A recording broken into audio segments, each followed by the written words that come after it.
ಜೀವನದಲ್ಲಿ ಕಾಣಬೇಕಾದಂತ ದೌರ್ಭಾಗ್ಯ ಬಂದೊರಗ್ತದಂತಾದ್ರೆ ಗುರುರಾಯ ಇದನ್ನೆಲ್ಲ ಕಂಡು ಸಂತಾಪ ಪಡೆದೆ ಮತ್ತೇನು ಮಾಡಲಿ ಸ್ವಾಮಿ. ಬುದ್ಧಿ ಬೆಳೆದ ನಂದಿನಿಂದ ನನ್ನ ತಲೆಯಲ್ಲಿ ನನ್ನ ಚಿತ್ತ ಭಿತ್ತಿಯಲ್ಲಿ ಹಚ್ಚುತ್ತಿರುವುದು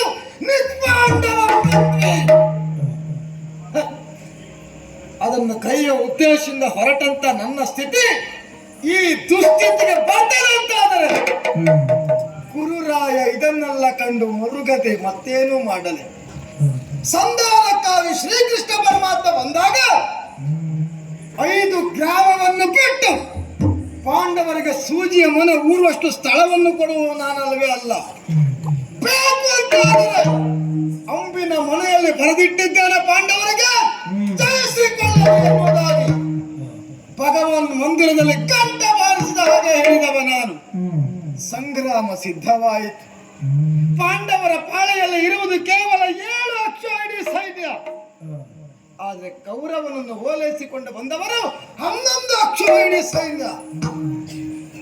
ಈಗ ನನ್ನ ಕಣ್ಣ ಮುಂದಿರುವುದು ಎಷ್ಟು ಸೈನ್ಯ? ಕೇವಲ ಬೆರಳಿಕೆಯಲ್ಲಿ ಮಾತ್ರ ಕಾಣಿಸ್ತದಂತಾದ್ರೆ ಗುರುರಾಯ ಇದನ್ನೆಲ್ಲ ಕಂಡು ಸಂತಾಪ ಪಡೆದೆ ಮತ್ತೇನೆ ಮಾಡಬೇಕು. ಗರ್ವದ ಗಿರಿಯನ್ನು ಏರಿದವ ನಾನು. ಜಯವದು ಕೌರವನ ತಡೆಯುತ್ತಾಳೆ ಎಂಬ ಮಹತ್ತರದ ಆಕಾಂಕ್ಷವನ್ನು ಇಟ್ಟುಕೊಂಡವ ನಾನು. ಕಾಣುತ್ತಾ ಕಾಣುತ್ತಾ ಇದ್ದ ಹಾಗೆ ಧರ್ಮರಾಜನ ಮುಡಿಯನ್ನು ಜಯವದು ಏರ್ತಾಳಂತಾದ್ರೆ ಗುರುರಾಯ ಇದನ್ನೆಲ್ಲ ಕಂಡು ಸಂತಾಪ ಪಡೆದೆ ಮತ್ತೇನು ಮಾಡಲಿ. ಯುದ್ಧದ ಆರಂಭದಲ್ಲಿ ಆಡಿದ ಮಾತಿನ ಅಕ್ಷರ ಎಳೆಯುತ್ತಪ್ಪದೋಪಾದಲ್ಲಿ ದಿನಕ್ಕೆ 10,000 ಮುಕುಟ ವರ್ಧನನ ಶಿರವನ್ನು ಛೇದಿಸಿದ. ಅಜ್ಜಯ್ಯನ ಸ್ಥಿತಿ ಎಣಿಸಿಕೊಂಡ್ರೆ ಬೇಸರ ಆಗ್ತದೆ. ಅವರೊಬ್ಬರಿದ್ದರೆ ಸಾಕಿತ್ತು ನನ್ನ ಗೆಲುವಿಗೆ ಎಂಬ ಬೀಗಿದವ ನಾನು. ಶರಶೈಯಲ್ಲವರು ಹೊರಗ್ತಾರಂತಾದ್ರೆ ಇದನ್ನೆಲ್ಲ ಕಂಡು ಸಂತಾಪ ಪಡೆದೆ ಮತ್ತೇನು ಮಾಡಲಿ.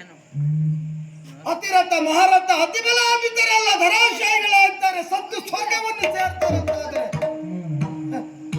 ಇದನ್ನೆಲ್ಲ ಕಂಡು ಮರುಗದೆ ಮತ್ತೇನು ಮಾಡಲಿ.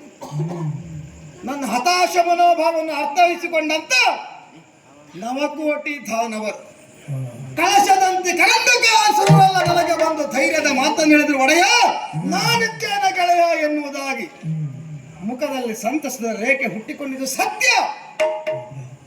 ರಾಮರಾವಣರ ಯುದ್ಧ ಕಂಡಂತ ನನಗೆ ಕುರುಕ್ಷೇತ್ರದಲ್ಲಿ ಈ ಯುದ್ಧ ಯಾವ ಲೆಕ್ಕ ಎನ್ನುವುದಾಗಿ ಮುಖ ತಿರುಗಿಸಿ ಕುಳಿತ ಪಾರ್ಥನ ರಥಾಗ್ರಹದಲ್ಲಿ ಮಾರುತಿ ಜೀವ ತೊಳೆದು ಬಂದು ಕಣ್ಣು ಮುಚ್ಚಿ ಕಣ್ಣು ಒಡೆಯುವುದರೊಳಗೆ 9 ಕೋಟಿ ದಾನವರನ್ನು ಸಂಹಾರ ಮಾಡ್ತಾರಂತಾದ್ರೆ ಗುರುರಾಯ ಇದನ್ನೆಲ್ಲ ಕಂಡು ಸಂತಾಪ ಪಡೆದೆ ಮತ್ತೇನು ಮಾಡಲಿ ಸ್ವಾಮಿ.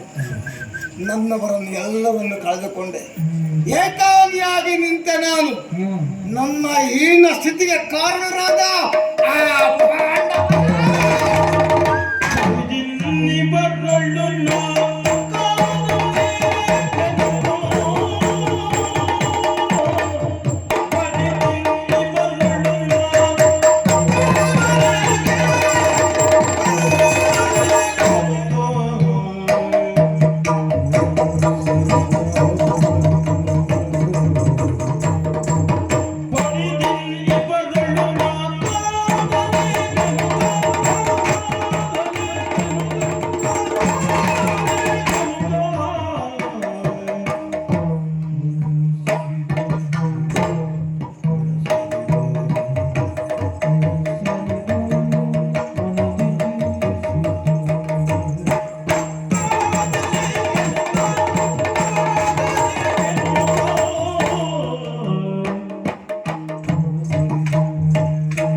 ಮುಳ್ಳುಗಳನ್ನು ಇತಿಶ್ಯ ಮಾಡಬೇಕೆನ್ನದಾಗಿ ಬರೀದ ಇನ್ನಿವರಲ್ಲಿ ನಾನು ಯಾಕೆ ಕಾದಲಿ. ಒಮ್ಮೆ ಕಾದು ಪಾಂಡವರನ್ನು ಕೊಂದಿದಂತಾದ್ರೆ ಯಾರೊಟ್ಟಿಗೆ ಈ ರಾಜ್ಯವನ್ನು ಆಳಲಿ. ನನಗೆ ಜೀವಕ್ಕೆ ಜೀವ ಕೊಟ್ಟವರೆಲ್ಲ ಸತ್ತು ಸುಣ್ಣವಾಗಿ ಹೋಗಿದ್ದಾರೆ. ಹಾಗಿರುವಾಗ ಯಾರಲ್ಲಿ ಕಾದಾಡಲಿ. ಬರಿದೇ ಮಾತಾಯ್ತು. ನಿಷ್ಪಾಂಡವ ಪ್ರತಿಯೊಂದು ಕೇವಲ ಬಾಯಿಂದ ಆಡಿದ್ದಲ್ಲ, ಕೃತಿಯಿಂದಲೂ ಮಾಡಿ ತೋರ್ಬೇಕಂತಾದ್ರೆ ಅವರನ್ನು ಕೊಂದು ಬಿಡುವುದೇ. ಬರಿದೆ ಇನ್ನಿವರೊಳಗೆ ನಾನು ಯಾಕೆ ಕಾದಲಿ? ಹಣೆ ಬರಕ್ಕೆ ಹೊಣೆ ಯಾರು ಸ್ವಾಮಿ? ತಲೆಗೆ ಹಾಕಿದ ನೀರು ಕಾಲನ್ನು ಸೇರಲೇಬೇಕು. ಆದರೂ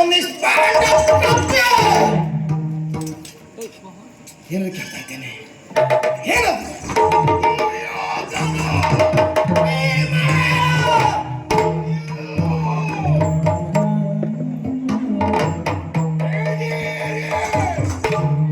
ಭೀಮನ ಬಿರುಸಿನ ಧ್ವನಿ ಗಂಟೆಯ ನಾದದಿಂದ ನನ್ನನ್ನು ಕೂಗ್ತಾ ಇದ್ದಾನೆ. ಎಲ್ಲಿಯಾದರೂ ಭೀಮನ ಕೈಗೆ ನಾನು ಸಿಕ್ಕಿದಂತಾದ್ರೆ ಕಾರ್ಯ ಎಲ್ಲವೂ ಕೆಟ್ಟು ಹೋಗ್ತದೆ, ಕೆಟ್ಟು ಹೋಗ್ತದೆ.